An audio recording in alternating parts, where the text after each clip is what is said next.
સુરત શહેર police commissioner દ્વારા શહેરમાં યુવાધન નશાના રવાડે ન ચડે અને સુરત શહેર નશામુક્ત થાય તે માટે no drugs in Surat city અભિયાન શરૂ કરવામાં આવ્યું છે, જે અંતર્ગત નશીલા પદાર્થોનું વેચાણ કરતા અને તેનું સેવન કરતા લોકો વિરુદ્ધ કડક કાર્યવાહી કરવામાં આવી રહી છે। ત્યારે સુરત ક્રાઇમ બ્રાન્ચ પોલીસે એમડી ડ્રગ્સનો જથ્થા સપ્લાય કરનાર મુખ્ય સપ્લાયરને ઝડપી પાડ્યો છે। સુરત ક્રાઇમ બ્રાન્ચ પોલીસે મુંબઈના ગોવંડી ખાતેથી આરોપીની ધરપકડ કરી। આરોપી મુંબઈમાં બેઠા બેઠા સુરતમાં ડ્રગ્સનો વેપલો કરતો। અત્યાર સુધીમાં આરોપીએ સુરત શહેરમાં 51 લાખ રૂપિયાનું ડ્રગ્સ ઘૂસેડ્યું હતું।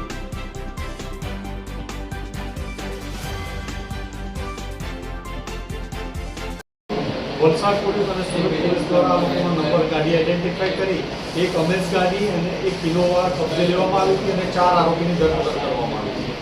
આ ગુનામાં વધુ ઇન્વેસ્ટિગેશન દરમિયાન આમાં એક વેલ પ્લાનિંગ કહી શકાય એવું 3 માસનું પ્લાનિંગ સામે આવ્યું કે 2 થી 3 માસ દરમિયાન એક રાહુલ વડ અને શૈલેન્દ્રસિંહ અને શૈલેષ ગાયકવાડ આ 3 માણસોએ ભેગા મળીને એક આ કાવતરું ઘડ્યું હતું અને સુરત શહેરમાં આ લોકો 2 ગાડી નહીં પરંતુ પોલીસની તપાસ દરમિયાન જાણવા મળ્યું કે 3 ગાડી લઈને આવ્યા હતા, 2 ઇનોવા અને એક અમેઝ ગાડી અને અલગ અલગ માણસો અલગ અલગ રીતે સર્વેલન્સ રાખવામાં આવી હતી। આ 3 ગાડીઓ કબજે કરી લેવામાં આવી હતી। જે રાહુલ ભ્યોર મેઇન માણસ હતો, જે આ કાવતરાને ઇમ્પ્લિમેન્ટ કરવા માટે જેનું સૌથી વધુ મગજ વાપરેલું હતું, એને હોસ્પિટલમાંથી ડિસ્ચાર્જ કર્યા પછી એની ધરપકડ કરવામાં આવી છે, એની પૂછપરછ ચાલુ છે અને આ લોકોએ મુંબઈમાં સિરસાટા નાકા પાસે એક પ્લાનિંગ કરીને આ લોકો ભેગા થયા હતા।